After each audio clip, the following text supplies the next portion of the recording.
So hello and welcome back to my channel once again. और आज हम लोग राइज ऑफ नेशनलिज्म को वन शॉट में रैप अप करने वाले हैं। और ये थोड़ा मैं अपने अंदाज में करूंगा, क्योंकि इससे पहले मैंने कभी ऐसा किया नहीं है, ना मैंने कुछ खास देखा है ऐसे initiatives. But I really want to take one such initiative for your boards 2026। Just a second. हम लोग क्या करेंगे, कोई भी टॉपिक इसमें अप्रोच करने से पहले एक क्वेश्चन आंसर ले लेंगे, और जितने भी इंपॉर्टेंट टॉपिक्स है उसके क्वेश्चंस लेके उसको डीकंस्ट्रक्ट करेंगे। राइट? जो जो इंपॉर्टेंट टॉपिक्स है हमारे उनको लेंगे, उनमें से हम लोग इंपॉर्टेंट क्वेश्चंस लेके उसको डीकंस्ट्रक्ट करेंगे, और ऐसे ही हम ऑलमोस्ट 10 से 15 क्वेश्चन करेंगे और पूरे चैप्टर को रैप अप कर देंगे। राइट? चलिए, बिफोर स्टार्टिंग द चैप्टर, सबसे इंपॉर्टेंट मैं आपको एक शॉर्ट स्टोरी बता देता हूं। ये पूरा जो चैप्टर है the rise of nationalism in Europe, okay, इसमें हम लोग एक ट्रांजिशन देख रहे हैं from the old system to new system. किसके बदौलत? एक आइडियोलॉजी के थ्रू, एक आइडियोलॉजी को एज ए टूल यूज करते हुए उस टाइम के जो लिबरल एजुकेटेड मिडिल क्लास लोग थे, वो लोगों ने एक चेंज लाया। ठीक है, एक पॉलिटिकल चेंज लाया, एक इकोनॉमिक चेंज लाया। सो उस टाइम की जो सोसाइटी थी यूरोप की, वो एक मेजर स्वीपिंग पॉलिटिकल चेंजेस से गुजर रही थी। और इसीलिए हम ये चैप्टर पढ़ रहे हैं, क्योंकि इसमें बहुत सारे इंपॉर्टेंट चेंजेस हुए जो कि यूरोप के सोसाइटी को पूरी तरीके से बदल दी, यूरोप के पूरे पॉलिटिकल एनवायरनमेंट को बदल दी, पूरे पॉलिटिकल सिस्टम को बदल दी। और वही चेंज आज हम पूरे वर्ल्ड में देख रहे हैं। राइट? तो इसका सबसे इंपॉर्टेंट टॉपिक, सबसे पहला topic, the French revolution and the idea of the nation. The French revolution and the idea of the nation. ठीक है, मैंने क्या बताया? हम लोग नेशनलिज्म के बारे में पढ़ रहे हैं। तो ये हम लोग सबसे पहली बार कहां देखते हैं? सबसे पहली बार the first expression of nationalism जो हमको देखने मिला, वो फ्रेंच रेवोल्यूशन में ही देखने को मिला। और जो आइडिया ऑफ नेशन था वो यहीं से आया। राइट? इसीलिए हम इसको पढ़ते हैं। ठीक है, नेक्स्ट हम इसमें एक क्वेश्चन पढ़ेंगे। अब जैसे मैंने आप लोग को स्टार्टिंग में ही बताया कैसे अप्रोच करेंगे, एक क्वेश्चन पढ़ेंगे, उसके बाद पूरा टॉपिक भी समझ जाएंगे, फिर उसको आंसर को कैसे फ्रेम करना है वो भी देख लेंगे।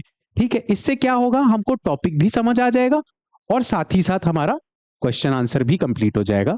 मैं एकदम एनसीईआरटी के टेक्स्ट उठा के ही इसमें लगाया हूं, और क्योंकि इस बार आपको सीबीएसई ने स्ट्रिक्ट गाइडलाइंस दे रखी है, आपको सिर्फ और सिर्फ एनसीईआरटी के वर्ड्स यूज करने। Okay, all right. तो explain how the French revolution laid the foundation of nationalism in Europe। तो बेसिकली ये पूछ रहा है कैसे। तो भाई कैसे, इट मींस कि व्हाट वाज द प्रोसेस। मान सकता हूं प्रोसेस ही पूछ रहा होगा। क्या क्या ऐसे कदम उठाए गए, what were the steps taken. ले सकते हैं, ठीक बोल रहा हूं मैं? ओके, तो देखो, फ्रेंच रिवॉल्यूशन में सबसे पहले it transform the political structure of France. कैसे? मोनार्की थी पहले फ्रांस में, वहां से अब फ्रांस डेमोक्रेसी की ओर बढ़ रहा है। तो this is how it is laying the foundation of nationalism. Right? जो नेशनलिज्म है वो रूल ऑफ लॉ की बात करता है, वो एक इंडिविजुअल आइडेंटिटी की बात करता है। पहले जब आप एम्पायर में रहते थे, एक राजा के अंडर में रहते थे, वहां पर आपकी कोई कलेक्टिव, कोई खुद की इंडिविजुअल आइडेंटिटी नहीं थी। आप, you are just the mere subjects and not the citizen. Right? You were the mere subject and not the citizen, but here you are the citizen. Right? तो ये सारे प्रिंसिपल्स डेफिनेटली डेमोक्रेसी से है, हो रहा है रिलेट। ठीक है, now sovereignty was transferred from the monarch to the body of citizens, making people the source of power। We the people of India, हमारे कॉन्स्टिट्यूशन में लिखा है। तो इंडिया में सोर्स ऑफ पावर कौन है? हम लोग है। राइट? गवर्नमेंट को कौन इलेक्ट करता है? हम लोग करते, राइट? वैसे ही अब जो सोवरेनिटी है, जो इंडिपेंडेंस है, राइट, वो किसके पास है? लोगों के पास है। अंडर नाउ रेवोल्यूशनरी, अब कौन से आइडियाज यूज करे, राइट? अब ये तो हमें समझ आ गया कि एक पॉलिटिकल चेंज आया, बट वहां के जो रेवोल्यूशनरीज थे, उन्होंने क्या क्या क्या टूल्स का इस्तेमाल किया नेशनलिज्म को इंप्लीमेंट करने के लिए? तो they promoted the idea of nation as collective of citizens bound by common rights. Just sorry. Okay, अगर आपको थोड़ा सा याद हो, अगर आपने मेरी कोई पुरानी वीडियो देखी है, तो वहां पर, या फिर आपने एनसीईआरटी भी अगर बेसिक पढ़ी है, तो आप देखेंगे इन्होंने दो कॉन्सेप्ट लेके आए, लापेत्रे और लेसितोएन। लापेत्रे बात करता है, जस्ट अ सेकेंड, फादरलैंड की, राइट? ओके। एंड लेसितोएन बात करता है citizenship.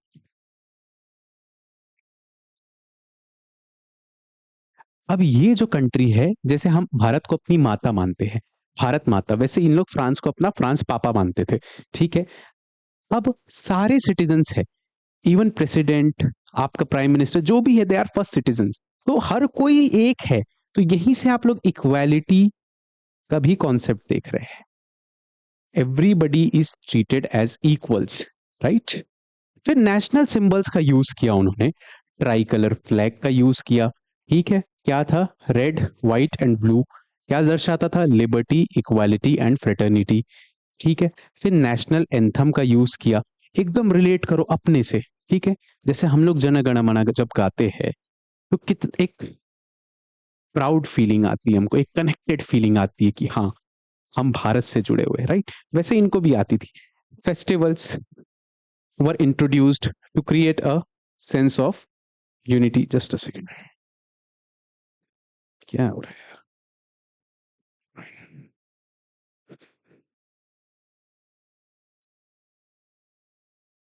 Just a second, sorry miss.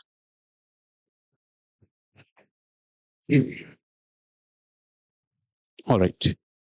फिर उसके बाद एडमिनिस्ट्रेटिव मेजर्स में एक यूनिफॉर्मिटी देखने को मिलती है हमें।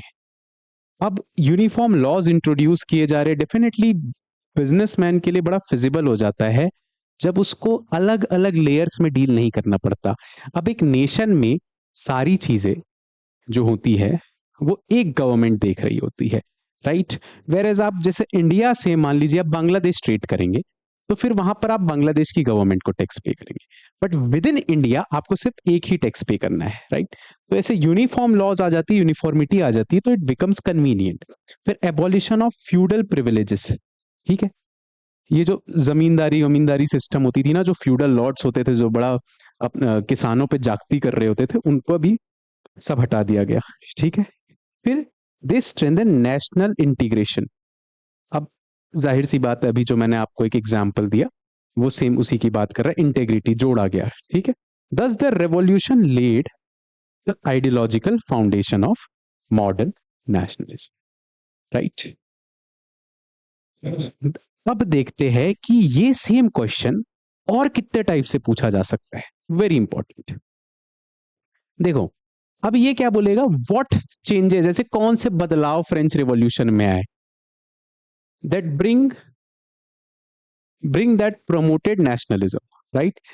ऐसे कौन से बदलाव थे जो कि नेशनलिज्म को प्रमोट करे, राइट? फिर how did the idea of the nation state emerge from the French Revolution? समझ आ रहा है? क्या लिखोगे यहां पर? अभी पढ़े हो? चलो बताओ कमेंट सेक्शन में क्या लिखोगे, right? Describe the role of the French revolution in the shaping of nationalism, right? तो क्या किए उन लोग? सबसे पहले सिंबल्स का यूज किए, राइट? फिर कलेक्टिव बिलोंगिंगनेस के लिए उन्होंने दो चीजें लाई, एक ला पैत्रे और लेसितोएन, राइट? इन टूल्स का इस्तेमाल किया, है ना? सिंबल्स में आप क्या देखेंगे? तो ट्राई कलर फ्लैग, फिर स्लोगन्स, हाइम्स, नेशनल एंथम, है ना, इनका इस्तेमाल किया। ठीक है, ऐसे वहां पर नेशनलिज्म आया एंड देखा हमने क्या क्या steps were taken to ensure nationalism. Okay, now let's see second topic हमारा क्या है, नेशनल सिंबल्स, जो अभी हम लोग पढ़ के ही आ रहे हैं। तो इसमें पूछ रहा है how did national symbols contribute to the growth of nationalism in France. ठीक है, ये 3 मार्कर क्वेश्चन है। यहां से समझना ये जो सिंबल्स है ना, ये एक इमोशंस को जनरेट करता है, इमोशंस जनरेट करता है लोगों में। ठीक है, इमोशंस में मैं इतना जोरों से एम्फोसाइज इसलिए किया हूं क्योंकि आगे आप रोमांटिसिज्म पढ़ेंगे, और रोमांटिसिज्म जो है ना, वो कल्चर ही इमोशंस का है। ठीक है, अब आगे चल के जब रोमांटिसिज्म पढ़ेंगे तब मैं इससे रिलेट करवा दूंगा, राइट। फिर यहां पर आप देखेंगे तो national symbols like the try colour, ये देखो अभी बताया हमने, red, white and blue, liberty, equality, fraternity, it represented what, unity and equality, right. अब हम एक है, जब तक आदमी को यूनाइटेड फील नहीं आएगा तब तक उसे कैसे नेशनलिज्म की फीलिंग उसके अंदर जोरों से आएगी, उमड़ेगी कैसे, है ना। नाउ ये जो स्टेट जनरल हुआ करती थी वहां की, उसको रीनेम कर दिया गया नेशनल असेंबली। जैसे हमारे यहाँ पार्लियामेंट है ना, जहां पर लॉ बनता है, कानून बनता है, वैसा ही सेम। ठीक है, विच एम्फोसाइज, अब जो देश है वो लोगों का है, people's sovereignty, it emphasised people's sovereignty. ठीक है, national festivals and hymns promoted collective identity among citizens. ठीक है, एंड स्ट्रेंथनिंग नेशनल फीलिंग। देखो, अगर मैं इन सिंपल वर्ड समझाऊं ना, व्हाट इज नेशनलिज्म, तो नेशनलिज्म का मतलब ही होता है sense of collective belongingness. What does nationalism stands for, तो nationalism stands for sense of collective belongingness. ठीक है, तो sense of collective belongingness develop करने के लिए ये सिंबल्स का यूज किया गया। Fair enough. अब देखते हैं कि इनमें से और कौन कौन से क्वेश्चंस आ सकते हैं। तो इसको जैसे अभी हमने पढ़ा कि इसमें बोल रहा है कैसे नेशनल सिंबल्स ग्रोथ में कंट्रीब्यूट करें नेशनलिज्म के। फिर ऐसा भी पूछ सकता है आपसे कि रोल ऑफ सिंबल्स क्या था इन क्रिएटिंग नेशनल आइडेंटिटी। फिर पूछ सकता है कि how are symbols used to unite people during the French revolution. कैसे सिंबल्स को यूज किया जाता था लोगों में सेंस ऑफ यूनिटी डेवलप करने के लिए। एंड थर्ड पूछ सकता है आपसे क्या क्या स्टेप्स टेकन, चलो ये तो इसको हटा दो, ये नहीं पूछे। ऑल राइट, तो अगर ये दोनों क्वेश्चन पूछे आपसे तो आपको आंसर यही डालना है। ओके, चलिए आगे बढ़ते। थोड़ा मैं तेजी से जा रहा हूं क्योंकि हम लोग को चैप्टर रैप अप भी करना है। ऑलराइट, जस्ट सेकंड, जस्ट, ये चीजें दिख रही है ना आपको? हाँ, आई होप दिख रही होगी, प्रॉब्लम नहीं हो रहा होगा। ठीक है, थोड़ा जूम कर लेना यार, सॉरी। एनीवेज, ऑल राइट, ये दिख रही है, इसको थोड़ा बड़ा कर देते, just a second. All right, इस चैप्टर का सेकंड सबसे important part, Napoleon and Napoleonic code. अब नेपोलियन ने सिविल कोड इंट्रोड्यूस किया 1804 में। ठीक है, नेपोलियन की जो एंट्री थी वो 1797 में होती है फ्रांस में। ठीक है, काफी पॉपुलर रूलर है नेपोलियन, राइट। अब लेकिन नेपोलियन से भी बेचारे से बहुत गलती होगी आगे चल के, आप देखेंगे। एनीवेज, इतना जल्दी मैं आप लोग को वो नहीं दे देता, है ना। एनीवेज, तो क्वेश्चन क्या है, explain the main features of the Napoleonic code and it's impact. सबसे इंपॉर्टेंट टॉपिक है नेपोलियनिक कोड। ठीक है, तो नेपोलियनिक कोड में आप क्या पढ़ते हो, नेपोलियनिक कोड में आप जो भी reforms, the reforms which were introduced by Napoleon, वो चीजें आप देखते। ठीक है, ऑलराइट, तो Napoleonic code abolished feudal privileges अभी हमने बताया जो उस टाइम पे जो जमींदार हुआ करते थे वहां के, वहां पर फ्यूडलिज्म बोलते थे इन चीजों को। वो लोग बड़े प्रिविलेजेस एंजॉय करते थे, प्रिविलेजेस बाय बर्थ, ये भी एबॉलिश कर दिया गया। वो जन्म से उनको वो चीज अधिकार मिली हुई थी, ठीक है। क्यों मिलती थी? क्योंकि देखो, एक पावर का ना एक नेचर होता है, हमेशा समझना। जिस भी आदमी के पास पावर जाएगी ना, वो हमेशा उसको कंसंट्रेट करने की कोशिश करेगा। अगर एक ग्रुप के पास पावर होगी, तो that group will try their best to concentrate the power, ठीक है। तो वैसे ही उस टाइम पे फ्यूडल लॉर्ड्स भी करते थे, ठीक है। और अब कोई नया आदमी आएगा, उसको लेवल प्लेइंग फील्ड बनानी है, ठीक है। नेपोलियन को लेवल प्लेइंग फील्ड चाहिए, तो लेवल प्लेइंग फील्ड बनाने के लिए उसको ये सारी चीजें हटानी ही पड़ेंगी, ठीक है। And he established equality before law, मतलब कानून के आगे एवरीवन इज इक्वल। तो यहां सर्वश्रेष्ठ कौन हुआ? कानून, लॉ, ओके। कहते हैं ना, आज के डेट में अगर आपको इफरात पैसा पाने की, मतलब आपको मनी बनाने की मशीन मिल जाए, या फिर आपको कानून बनाने का हक मिल जाए, तो आप क्या चुनेंगे? आप चुनेंगे कानून बनाना, क्योंकि उसको तो आप अ, खारिज भी कर सकते हैं, है ना। क्या कहते हैं उसे, डिमोनेटाइजेशन लेके आ जाएंगे आप, है ना। तो कानून का राज है, कानून शक्तिशाली है, law is powerful here, okay. Now it introduced uniform laws, standardise weights and measures, और इसने सिंप्लीफाई कर दिया एडमिनिस्ट्रेटिव डिवीजन। हमेशा याद रखना, एक पहला पॉइंट, इसने यूनिफॉर्म लॉज लेके आए, स्टैंडर्डाइज वेट्स एंड मेजर्स लेके आए, and third he simplified administrative division, which was very important, है ना। अब इससे क्या फायदा होता है? डेफिनेटली हर जगह, अब जैसे नॉर्थ इंडिया में आप देखेंगे तो गज का कॉन्सेप्ट है, साउथ इंडिया में और सेंट्रल इंडिया में आप देखेंगे तो वहां पर स्क्वायर फीट का कॉन्सेप्ट होता है। तो it can be confusing for someone जिसको नहीं पता है गज क्या होता है, ठीक है। वैसे ही वहां पर लोगों के लिए फिजिबिलिटी बढ़ाने के लिए उसने ऐसा किया, ओके। नाउ गिल्ड रेस्ट्रिक्शंस वर रिमूव, ठीक है। जो वहां पर गिल्ड्स होते थे, जो बिजनेस करते हैं ना, उनका एक ग्रुप होता है, उसको गिल्ड बोलते हैं, ठीक है। तो उसको हटा दिया गया। Promotion of freedom of trade, तो अब व्यापार में कोई कमी नहीं, जिसको जितना ट्रेड करना है फुल ट्रेड के लिए पूरी आजादी दी गई थी, ठीक है। ये इंपॉर्टेंट पॉइंट है। Guild restrictions were remove and promotion, promoting which is promoting freedom of trade, definitely. However, the code also curtailed political freedom and imposed heavy taxation.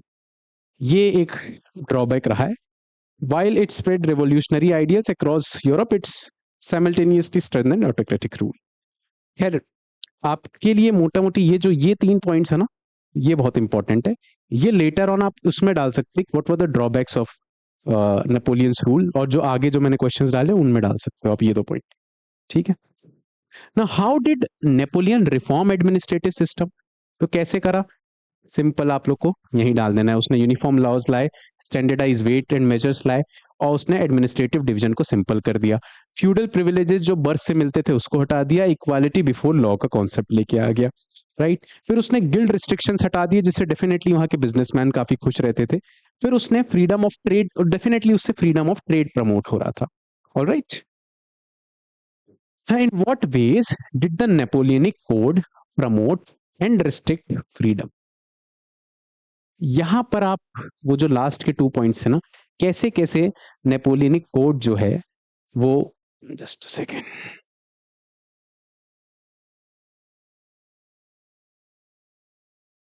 Is it visible?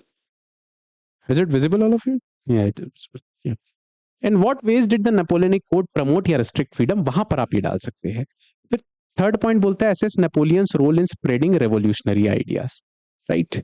तो वहां पर आप ये सारे पॉइंट्स डाल सकते हैं, ऑल राइट। Let's go. फिर देखते एक सब टॉपिक, कंट्राडिक्शंस ऑफ नेपोलियन। अब why was Napoleon seen both as a liberator, अब उसको लिबरेटर की तरह भी देखा जा रहा है और एक तरफ डिक्टेटर की भी तरफ भी देखा जा रहा है। ऐसा क्यों? ये बड़ा इंटरेस्टिंग टॉपिक है। ये जो मैंने पॉइंट्स दिए ना, ये बहुत इंपॉर्टेंट पॉइंट्स है और बहुत अच्छे से मैंने इसको चुन के लिखा है, ठीक है। जस्ट अ सेकंड, मैं इसको बड़ा कर देता हूँ।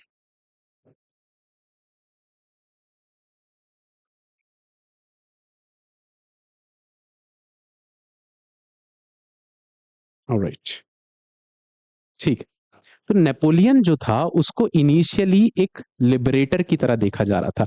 कहते हैं हार्बिंगर ऑफ लिबर्टी, क्या कहते हैं उसे, हार्बिंगर ऑफ लिबर्टी की तरह, right, because definitely he introduced lot of reforms that ended feudal privileges and established equality before law. तो पहले तो इसके अच्छे काम लिखे गए जो इसने करे थे, ठीक है।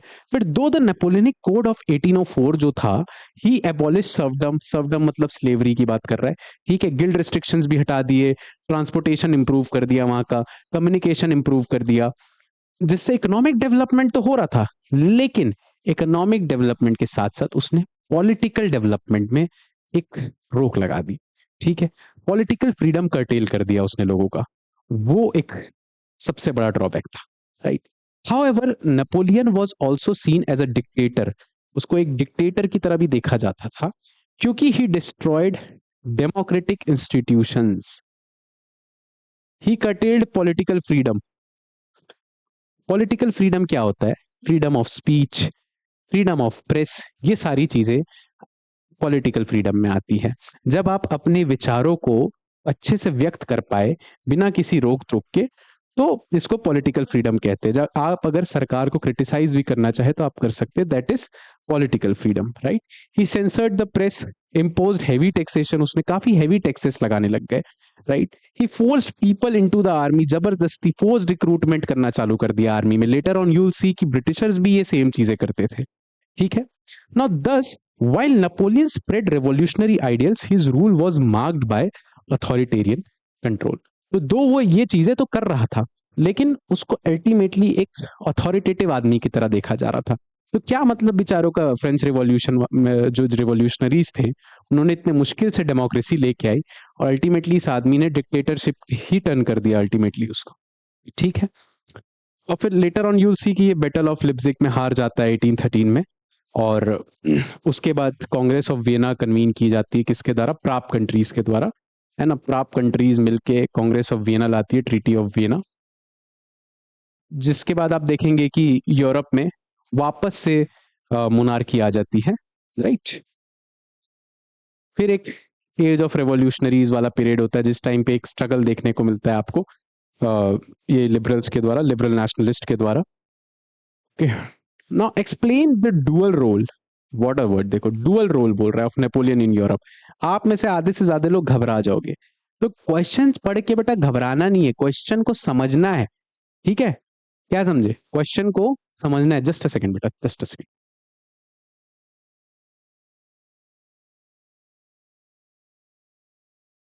ऑलराइट, सॉरी, हाँ।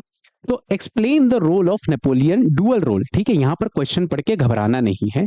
Why did people oppose Napoleon despite his reforms, ठीक है, क्यों करते थे, क्योंकि उसने पॉलिटिकल फ्रीडम कर्टेल कर दी थी। क्या कर दी थी, पॉलिटिकल फ्रीडम कर्टेल की थी, right. Now how did Napoleon spread revolutionary ideals in Europe, कैसे किया। Explain the dual role of Napoleon in Europe, why did people oppose Napoleon despite his reform. तो ये जितने भी क्वेश्चन आप एक बार पढ़ लो अच्छे से, ये सब का आंसर यही देना है आपको, ठीक है। तो इतने सारे क्वेश्चंस है, लेकिन उसका आंसर एक ही मिलता है, okay, alright. Now let's see the liberalism and nationalism. अभी मैंने बताया जैसे ही आपको 1815 के बाद, that is treaty of Vienna, आप उसके बाद देखेंगे कि there is a restoration of monarchy.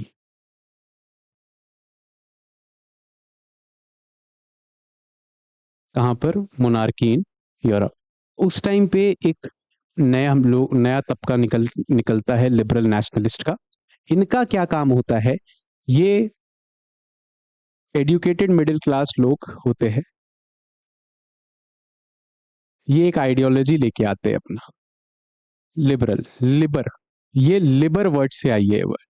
Libre एक लैटिन वर्ड है जिसका मतलब होता है फ्री, टू बी फ्री, आजादी, ठीक है। तो यहां बोल बोल रहा है explain the concept of liberalism in early 19th century में क्या था इसका।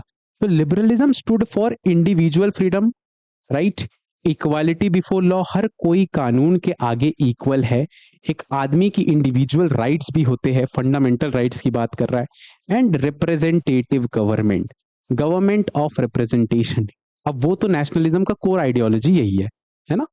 Now politically it opposed autocracy, right? And economically, it supported free market, abolition of trade, guild restrictions, and it was mainly supported by the educated middle class, right? तो आज भी अगर आप liberalism में देखेंगे जो आज कैपिटलिज्म का रूप लेके रखा हुआ है, ठीक है, तो ये फ्री मार्केट की बात करते हैं, है ना? मार्केट में कोई रिस्ट्रिक्शन नहीं रहेगा, आदमी अपने हिसाब से ट्रेड कर सकता है ना? पॉलिटिकली लोगों के पास एक फ्रीडम होनी चाहिए of expression, freedom of expression होनी चाहिए, राइट टू वोट होना चाहिए, है ना? Right to elect the own government, right?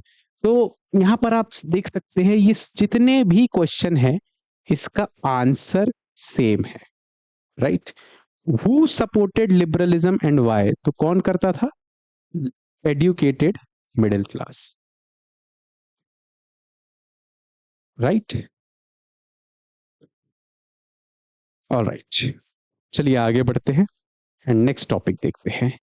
अब ये जो टॉपिक है यूनिफिकेशन ऑफ इटली, ये जिसने भी अच्छे से कर लिया उसको भाई पक्का 5 मार्क्स गारंटेड है। इसको जो कंसेप्चुअली भी समझ लिया और जो इसको बड़े अच्छे से अपना कंठस्थ कर लेगा उसके पास के मार्क्स आने गारंटेड है, ठीक है? इससे पहले एक बार इटली का मैप देखो।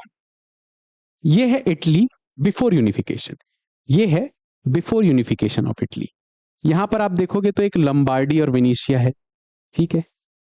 ये है नॉर्थ इटली, ये it was under the control of Austria और you can say Austro Hungarian empire.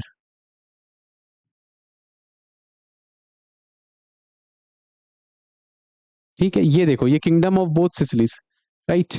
अब यहां पर एक सर्दिनिया पिडमोंट करके जगह है, सर्दिनिया पिडमोंट करके जगह है जो कि एक लौती जगह है पूरे इटली में, जो कि एक लौती जगह है पूरे इटली में, जो कि इटालियंस के द्वारा रूल किया जा रहा है, राइट? इटालियंस के कंट्रोल में सिर्फ सर्दिनिया पिडमोंट था और ये तीनों जगह जो थी, ये नॉर्थ का इटली देख लो आप, साउथ का जो था वो it was under kingdom of both Sicilies, ठीक है? तो मोटा मोटी अगर आप देखेंगे तो Italy was divided into 7 states, right? But वो सातों इतने ज्यादा फ्रेगमेंटेड थे कि कोई ना कोई उसको रूल कर ही रहा था, ठीक है? तो अब देखते हैं कि कैसे इटली को यूनिफाई किया गया। तो Italy was divided into several states before unification. इस आदमी का नाम याद रख लीजिए आप, गिसिपी मेज़िनी। ये लिबरलिज्म का फोर फादर है भाई, ठीक है? इसने आइडियोलॉजिकल विन दिलाई थी इनको, इसी के आइडियोलॉजी के बलबूते में इसने बेसिकली फाउंडेशन ले किया, इसने बताया कि हम लड़ेंगे कैसे, इसने पूरी की पूरी रोड मैप तैयार की, ठीक है? He spread nationalist idea through secret societies. अब इन सीक्रेट सोसाइटीज का नाम एकदम ध्यान से सुनो, young Italy and young Europe, ठीक है? ये दो सीक्रेट सोसाइटीज लेके आई। अब जो ये काउंट केवर था, ये था सर्दिनिया पिडमोंट का prime minister, right? He used diplomacy to defeat Austria, right? अब ये डिप्लोमेटिकली बड़े स्ट्रांग थे, जाहिर सी बात है, चीफ मिनिस्टर प्राइम मिनिस्टर थे वहां के, सॉरी, ठीक है? अब जो साउथ इटली था उसको गिसिपी Garibaldi, obviously Garibaldi is a famous guy, is a very famous guy, is known for the making of Italy only, है ना? तो हम बचपन से सुनते भी आ रहे, गांधी वांधी, गांधी मंडेला गैरिबाल्डी, इन तीनों के बारे में सुनते आ रहे, राइट? तो गैरिबाल्डी के नाम तो आप भूलेंगे नहीं, है ना? So he led armed volunteers to liberate south Italy, इसने आर्मी की सहायता ली, राइट? और ना in 1861 you will see that Victor Emmanuel two was proclaimed king of united Italy at palace of Versailles, ठीक है? अब देखिए ये after the unification of Italy है,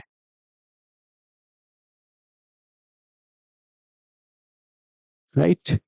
इसमें आप देखेंगे 1858 में इसको यूनाइट किया गया, अलग अलग टाइमलाइन है, एक बार आप अपने एनसीईआरटी में भी गो थ्रू कर सकते हैं, Italy after unification and Italy before unification. 1858 before unification, 1861 after unification, okay? Alright, तो आप यहाँ देख सकते हैं same questions are asked, right. मैंने वो क्वेश्चंस भी डाल दिए जो बार बार पूछते हैं। Explain the role of different leaders, तो हमने अभी वही एक्सप्लेन किया है इटालियन यूनिफिकेशन में। फिर इटली ने कैसे अचीव किया, क्या नेशनल यूनिटी को कैसे अचीव किया। तो describe Italy's part to nationhood, right. तो describe the process of German unification. Sorry just a second, ये वाला क्वेश्चन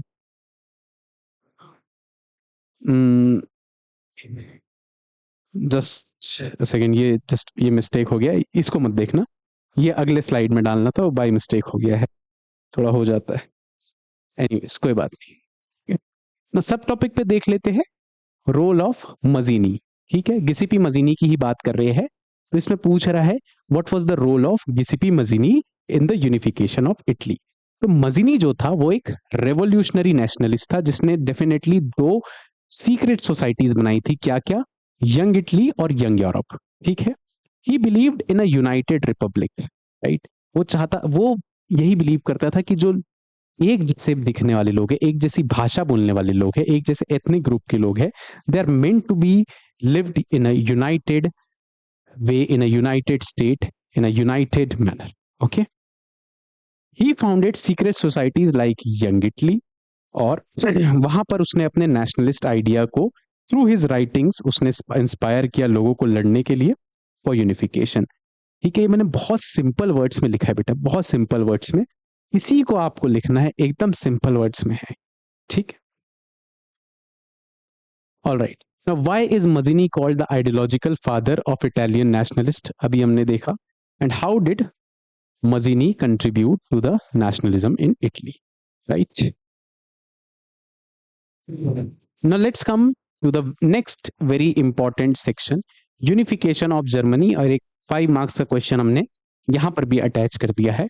ठीक है, तो जर्मनी जो था वो ओटो वन बिस्मार्क, ये चीफ मिनिस्टर था प्रूशिया का।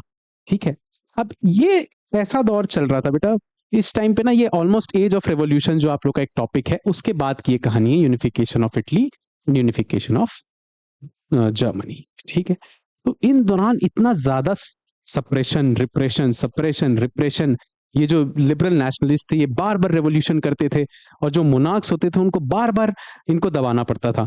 ठीक है, तो इन्होंने सोचा यार एक काम करते हैं, हम ही थोड़े से मॉडर्न हो जाते हैं, हम पावर तो नहीं देंगे इन्हें, बट डेफिनेटली एक काम करते हैं, हम ही थोड़े से लिबरल हो जाते हैं।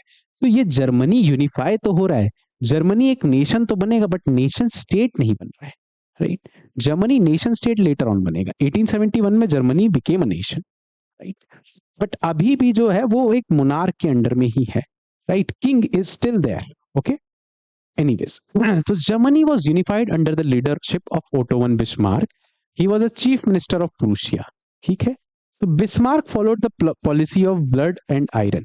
ठीक है, अब जाहिर सी बात है लड़ाई झगड़े से ही इसको समझौता कराना था, which meant achieving national unity through wars and military power rather than speeches and assembly.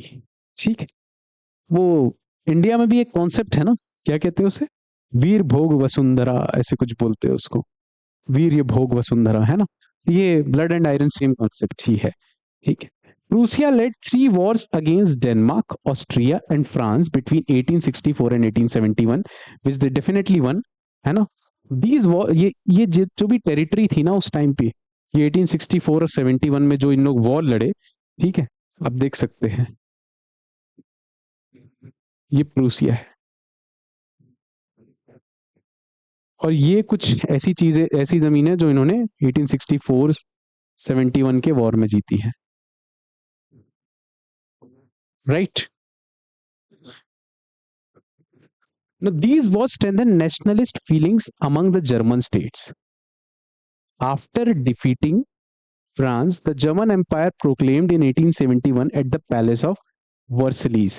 Right, जैसे ही इन्होंने फ्रांस को डिफीट किया, जर्मन एम्पायर ने 1871 में पैलेस ऑफ वर्सलीज में, आपके एनसीईआरटी में एक फोटो भी दिया हुआ है बड़ा खूबसूरत सा, वहां आप देख सकते हैं, king of Prussia Kesar William one was declared the German emperor, making the completion of German unification. Right? Here you can see this is the map of Germany, which will be later unified. Right? Alright, तो यहां पर कुछ questions है which you can see कि describe the role of Bismarck in German unification. कौन सी policy अपनाई थी उसने? ब्लड एंड आयरन की पॉलिसी अपनाई थी। ठीक है, now describe the process of German unification. ठीक है, फिर उसने 3 वॉर में गया, ही लेड 3 वॉर्स। ठीक है, बोर्ड लिखना है तुमको 64 से 71 के बीच में। How did war contribute to the unification of Germany, तो उसमें लोगों के मन में एक यूनिटी की फीलिंग आई, वो सारी चीजें लिखना है यहाँ पर आपको। What was the policy of blood and iron explains its role in German unification, right. अब आता है culture and romantic nationalism, very important topic, right. Before proceeding this topic, मैं आप लोग को सबसे पहले रोमांटिसिज्म एक्सप्लेन करूंगा, तब आपको ये चीजें थोड़ी अच्छे से समझ आएगी। Just a second. ओके, तो मैंने आपको यही बताया कि बिफोर प्रोसीडिंग दिस टॉपिक मैं आप लोग को रोमांटिसिज्म एक्सप्लेन करूंगा। Now what is romanticism? तो रोमांटिसिज्म, आप वो रोमांस मत समझिए, ठीक है। हालांकि वो रोमांस में भी सबसे ज्यादा इमोशंस का ही यूज होता है, और ये भी कुछ उसी तरह ही है, ये इमोशंस की बात करता है। यहां पर जो नेशनलिस्ट थे, देवर मेकिंग श्योर कि लोगों में नेशनलिज्म इमोशनल वे में कैसे लेके आया जाए। ठीक है, आप अपने नेशन से इमोशनली कनेक्टेड है तो हाँ बिल्कुल है ना। जो नहीं है उसको कई बार एंटी नेशनल बोला जाता है, जो भी है, एनीवे। ठीक है, तो कैसे कनेक्ट होते हैं आप, ये सेंस ऑफ इमोशंस कैसे डेवलप की जाती है, ठीक है, तो वही हम लोग यहां पर पढ़ेंगे, है ना।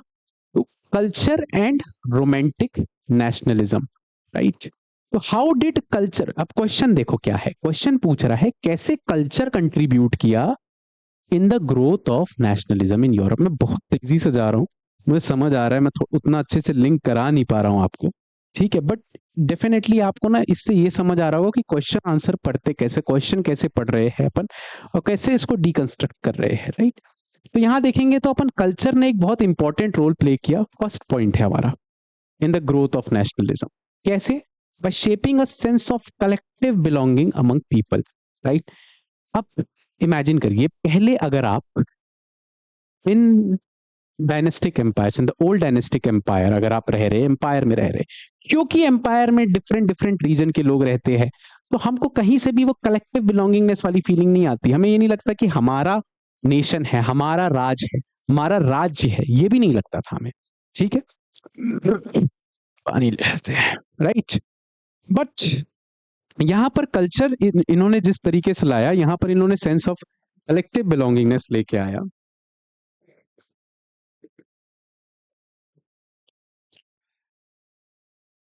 राइट। फिर रोमांटिसिज्म एक कल्चरल मूवमेंट है। What is romanticism? एक ऐसा कल्चर, कल्चर ऑफ इमोशंस, जिसने इमोशंस पे एम्फसाइज किया, इंट्यूशंस पे एम्फसाइज किया, फीलिंग्स पे किया, पेंटिंग्स बनाए, अलग अलग पेंटिंग से नेशनलिज्म की फीलिंग लेके आए, अलग अलग गाने बनाए, ठीक है। और रीजंस, और इन लोग उतना ज्यादा ना रीजन और टेक्नोलॉजी पे से थोड़ा छिड़ते थे, ठीक है, तर्क वितर्क इनको पसंद नहीं आता था, and help create nationalist sentiments, right. Artist and poets glorified the nation as a shared heritage. Folk songs बनाए गए, जैसे अभी मैंने बताया है ना, सारे जहां से अच्छा, ये सारे क्या है, ये सब फोक सॉन्ग्स ही है ना। उसके बाद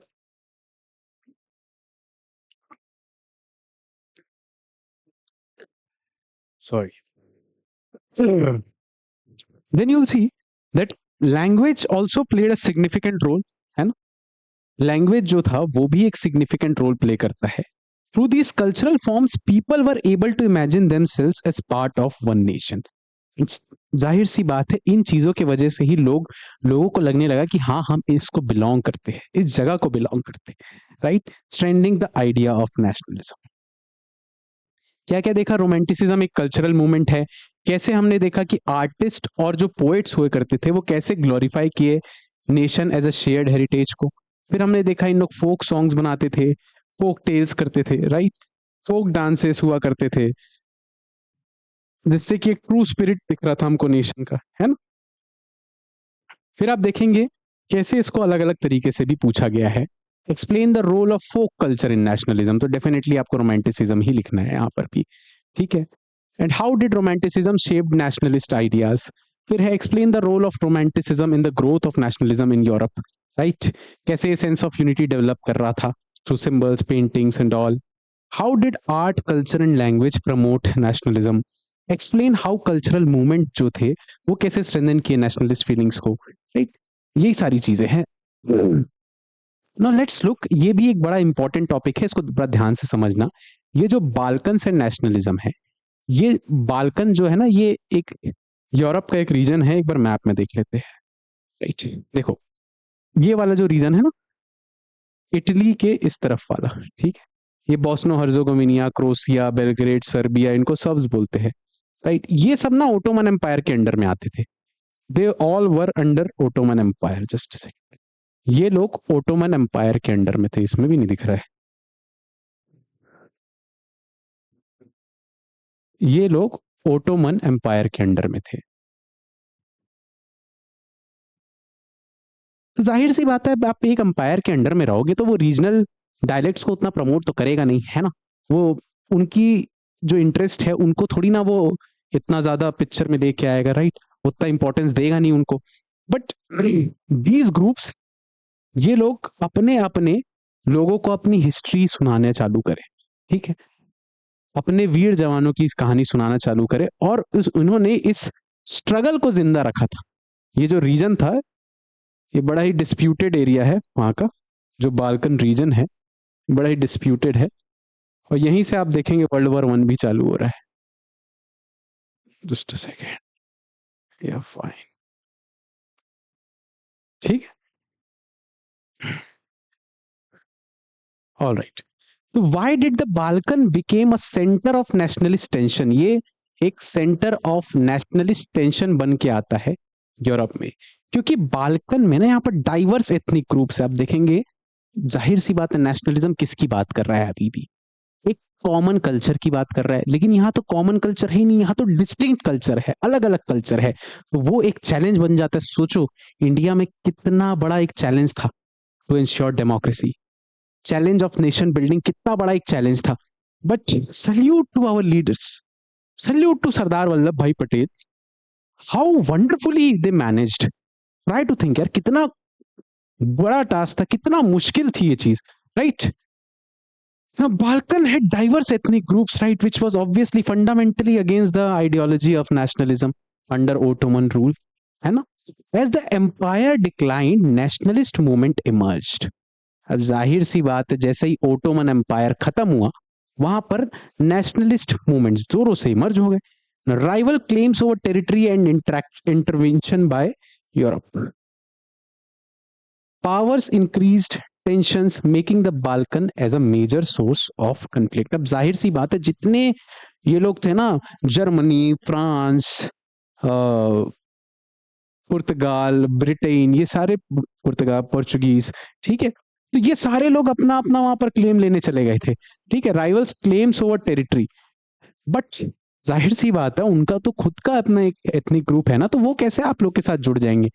देखो कैसे ही अपने आइडियोलॉजी के अगेंस्ट हो गए, हाँ, दोगले हो गए ये, ठीक है, डबल स्टैंडर्ड पीपल, राइट। तो डेफिनेटली इन लोग इंटरवेंशन करने लग गए, पावर इंक्रीज टेंशन, उससे टेंशन इंक्रीज हो गई, making Balkans a major source of conflict to world war 1, right. Next topic की तरफ बढ़ते हैं, उससे पहले देख लेते हैं कि कैसे इस सेम टॉपिक से कैसे वेरिएशंस आते हैं। Why was Balkan region unstable, क्योंकि वहां डिफरेंट एथनिक ग्रुप एग्जिस्ट करते थे। Explain the role of nationalism in conflicts, right. Now let's look at the one more interesting and very important topic, allegory and national symbols. इसमें आप basically देख सकते हैं कितना एक सिंबल की कितनी ज्यादा वैल्यू है, ठीक है। अब यहां पर ना, बिफोर प्रोसीडिंग हम लोग एक बार एलिगरी का मतलब देख लेते हैं, ठीक है। एलिगरी मतलब क्या होता है, जब एक एब्स्ट्रैक्ट आइडिया को एक्सप्रेस किया जाता है किसी इंसान के द्वारा, राइट। एक कोई भी आइडिया है, जैसे स्पेशली एक पॉलिटिकल आइडिया जब समझाया जाता है ना, तो ये एक कहावत टाइप से होती है, ठीक है। ये क्या हुआ, ऑल राइट। तो एलिगरी बेसिकली एक कहावत सी होती है, जैसे हम लोग एक इंग्लिश में मेटाफोर यूज करते हैं, वैसे ही ये पॉलिटिक्स की भाषा में एक मेटाफोर है। जब कोई आइडिया को आप किसी इंसान के रूप में दिखा रहे होते हो ना, एलिगोरिकल स्टोरी के थ्रू, तो एलिगोरिकल स्टोरी के दो मतलब होते हैं, एक तो लिटरल मतलब होता है और एक सिंबॉलिक मतलब होता है, राइट। अब देखते हैं इस चीज को।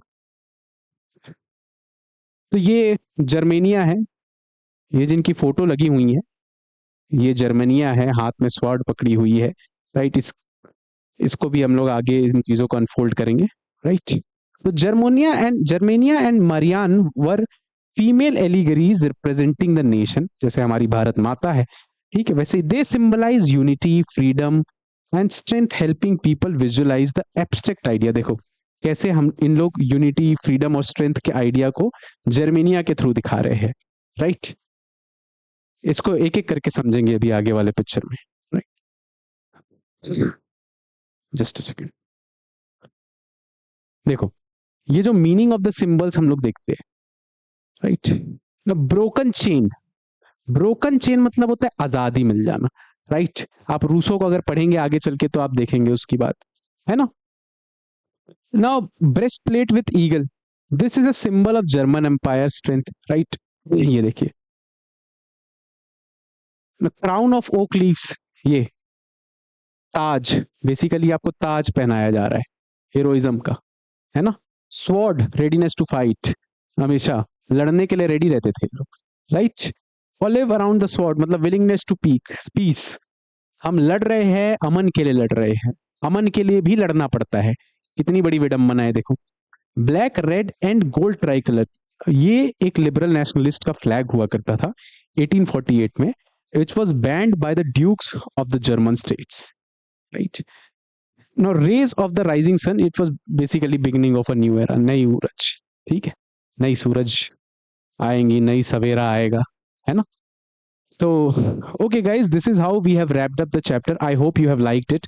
अगर पसंद आया हो तो कमेंट सेक्शन पे एक बार ड्रॉप कर देना, अपना अपना कमेंट, अपना फीडबैक ड्रॉप कर देना, and this will motivate me for making more videos. Okay, thank you guys.